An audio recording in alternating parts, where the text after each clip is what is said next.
Encore une nouvelle fois, un prototype de Starship s'est élancé de son pas de tir de Boca Chica, au Texas. L'occasion, je crois, de faire un traditionnel résumé du développement du Starship et du Super Heavy, son booster. Et pour commencer, justement, l'un des éléments les plus importants dont on ne parle jamais, la piste d'atterrissage. Celle-ci a en effet subi des dommages relativement conséquents après le désassemblage rapide et imprévu du SN9, ce qui a obligé SpaceX à effectuer des réparations sur le site d'atterrissage, qui sera, d'ailleurs, renforcé par la même occasion. On notera, d'ailleurs, la présence d'une cible d'atterrissage avec le logo de SpaceX au centre, rappelant grandement l'esthétique des pistes des Falcon 9. Un autre élément important dont je n'ai pas encore parlé, mais qui se déroule maintenant depuis quelque temps, c'est le démantèlement des anciens prototypes comme le SN5 ou le SN6. Pour le restant et dans les grandes lignes, l'actualité du Starship s'avère plutôt calme. On notera, toutefois, l'avancée du prototype BN1, même si les différentes sections ne sont pas encore assemblées. D'autre part, un dôme repéré sur le site de construction semble indiquer qu'il ira sur le premier prototype orbital, celui-ci semblant en effet avoir la place pour les moteurs Raptor Vacuum. Pour rappel, les moteurs Raptor Vacuum sont dédiés au fonctionnement dans l'espace.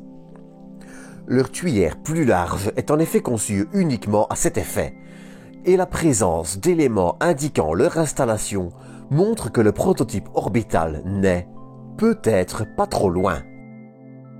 En parlant de prototype, justement, les principaux éléments du SN11 sont déjà assemblés, et le SN15 ne devrait pas tarder à pointer le bout de son nez, même s'il faut encore assembler ses 3 sections principales.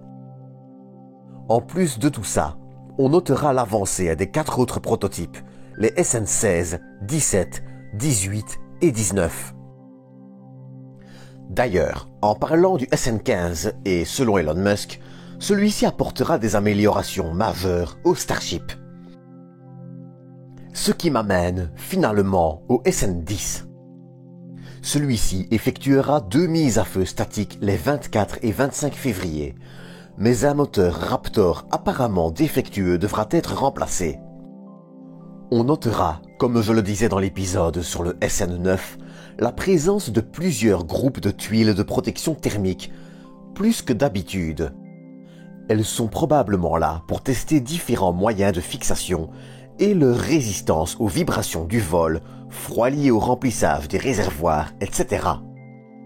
Finalement, le SN10 décollera ce 3 mars 2021, mais pour ça, je vous propose, comme d'habitude, de terminer cet épisode avec les images du vol.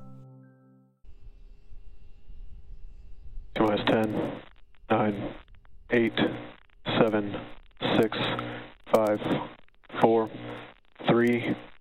2, 1, ignition. We have liftoff.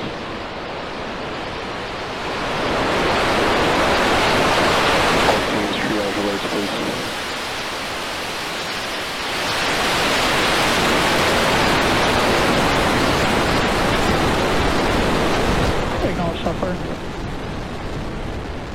FC2, please prepare for section 35. OSC, FC1, LVN.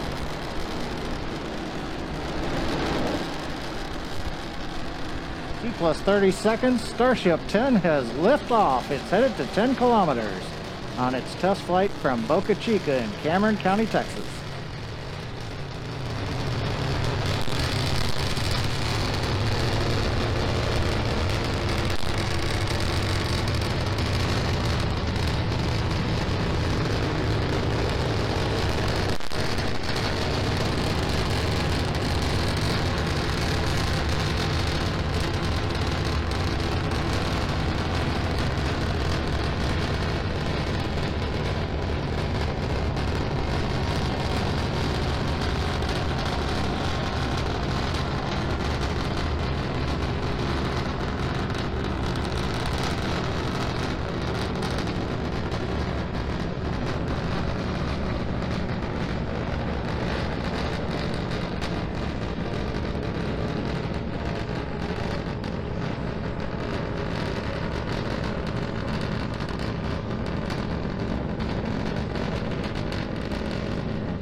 Coming up on T plus 2 minutes, we're getting ready to transition from 3 engines to 2 engines firing on Starship.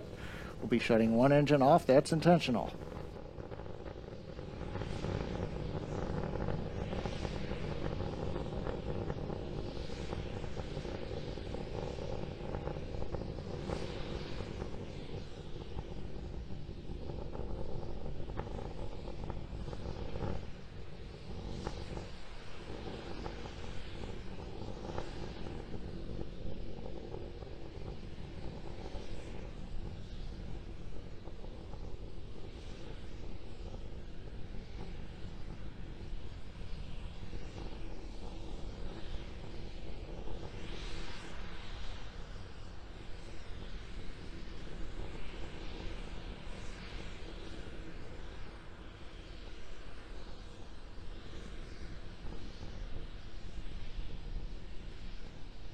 T plus 3 minutes and counting. Starship coming up on 8 kilometers altitude.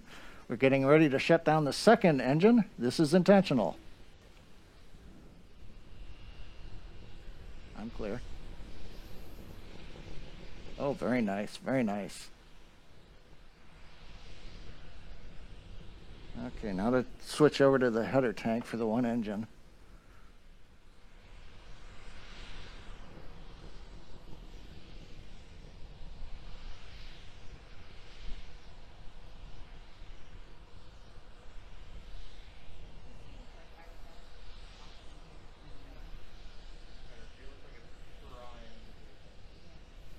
Okay, I'm going to come back up when we hit 10 kilometers, right about in 3 seconds.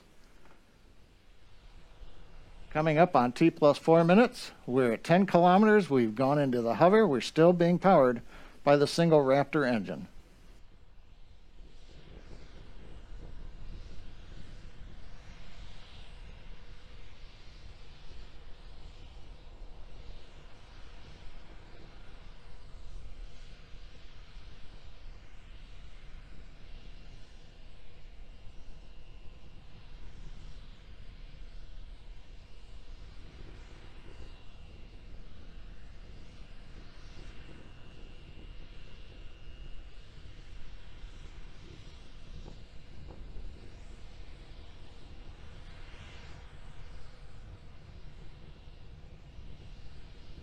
T plus 4 minutes and 40 seconds. Starship has transitioned. It's flipped to the horizontal mode, beginning the descent back to the landing zone.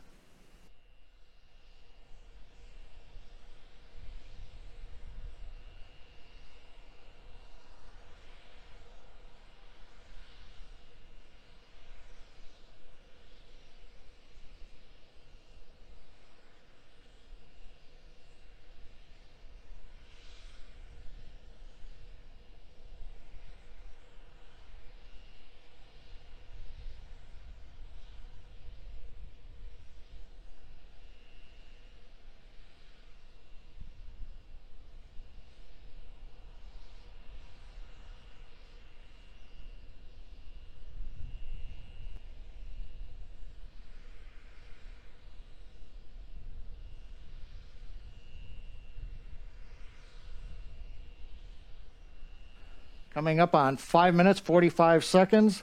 We're down below 2 kilometers. We're preparing to light 3 Raptor engines to begin the flip sequence. It'll culminate with landing on the landing pad in Boca Chica.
Third time's a charm, as the saying goes. We've had a successful soft touchdown on the landing pad.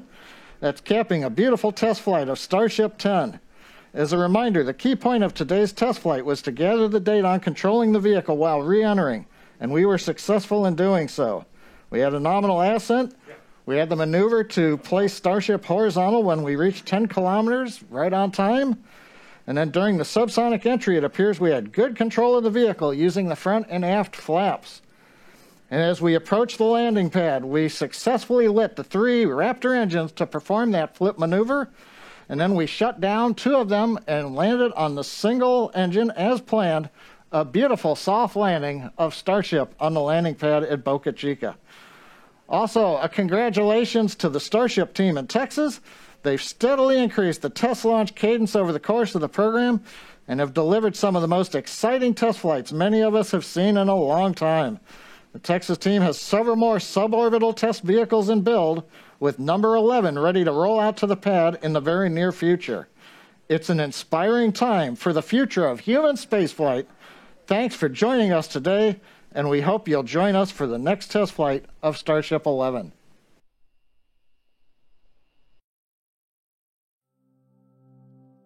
Malheureusement, quelques minutes après l'atterrissage, le Starship SN-10 explosera au sol. De plus, et apparemment, l'un des pieds d'atterrissage ne se serait pas déployé correctement.